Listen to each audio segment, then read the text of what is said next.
Wax कर लूं या फिर रेजर? स्किन ऐसी गधों वाली सेंसिटिव है कि रैश और जलन तो होना ही होना है, उल्टा अगले दिन एक्नी और दाने भी निकल पड़ने। लेकिन इस सब मुसीबत और झंझट से बचा जा सकता है अगर ये 3 स्टेप्स फॉलो कर लेते हो। तो मैं शर्त लगाकर कहती हूँ, फिर चाहे तुम शेव करो या वैक्स करो, ना तो तुम्हें जलन होगा, ना दर्द होगी, ना रैश बनेगा और ना ही एक्नी होगी। बताओ। और चीजें भी इतनी सादी और सिंपल सी हैं कि पाकिस्तान की किसी भी फार्मेसी से तुम्हें आराम से मिल जाएंगी। बस नहीं मिलनी तो मेरे जैसे डॉक्टर नहीं मिलनी। इसीलिए कहती हूँ कि जब मेरी वीडियो देखा करो तो मेरे पेज को फॉलो भी कर लिया करो, ताकि इस तरह की तोड़ू इन्फॉर्मेशन तुम्हें हमेशा मिलती रहे। स्टेप नंबर 1, जब भी तुमने शेव करना है या फिर वैक्स करनी है तो उससे आधा घंटा पहले तुमने एक एंटी एलर्जी की टैबलेट लेनी है। पाकिस्तान में टैबलेट सॉफ्टेन बहुत इजीली अवेलेबल है। 10 mg की टैबलेट है, पानी के साथ इसको ले लेना है। अक्सर लोगों की ये कंप्लेन होती है कि जब भी वो कोई एंटी एलर्जी टैबलेट लेते हैं तो उसके साथ नींद आने लग जाती है या फिर गुनूदगी होने लग जाती है। तो इसके साथ ऐसा कोई चक्कर नहीं है। ये नॉन सेडेटिंग है, यानी ये तुम्हें नींद या फिर गुनूदगी चक्कर वगैरह नहीं देगी। यानी जलन और रैश बिल्कुल खत्म, वो भी बिना किसी साइड इफेक्ट के। लेकिन हाँ, अगर इसके साथ कोई सूखे नशे करने के बारे में सोच रहा था तो उनका प्लान तो फ्लॉप है। स्टेप नंबर 2,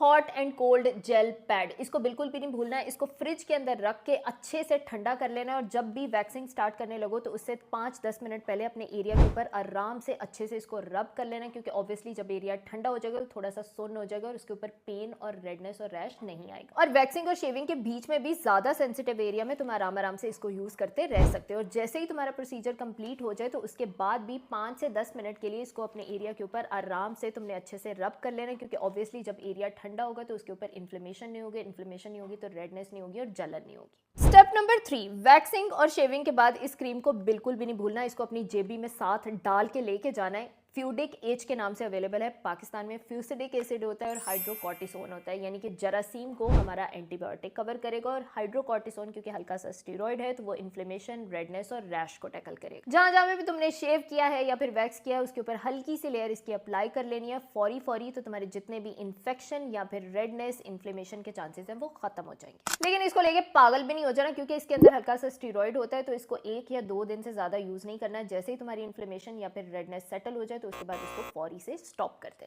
क्योंकि हमने क्या सीखा था कि लंबे अरसे तक कोई भी स्टीरॉयड हो हमने बिल्कुल भी यूज नहीं करना है, इसीलिए हम फॉर्मूला क्रीम्स भी यूज नहीं करते। अब ऑब्वियसली अगर ये तीनों स्टेप्स तुम फॉलो करोगे तो तुम्हारी जिंदगी और शेविंग और वैक्सिंग बहुत हद तक आसान हो जाएगी। लेकिन बेस्ट यही रहता है कि हर 15 दिन बाद इस झंझट में से गुजरने की बजाय एक ही दफा में लेजर हेयर रिमूवल करवा लो। 6 से 8 सेशन के अंदर तुम्हारे बालों का 90% तक खात्मा हो जाता है और उसके बाद साल में या 2 साल में 1 या 2 मरतबा जरूरत पड़ती है लेजर कराने की। तो इस सबसे तो बहुत बेहतर है। पर्सनली इवन अपनी फैमिली मेंबर्स में भी बच्चियों को और जो पेशेंट्स भी मेरे पास आती हैं उनको मैं ये जरूर कहती हूँ कि लेजर हेयर रिमूवल अगर फुल बॉडी का नहीं भी करवाना तो अंडर आर्म्स, अंडर लेग्स और अगर किसी को फेस के ऊपर बाल आ रहे हैं तो ये लाजमी करा लो। तुम्हारी जिंदगी 90%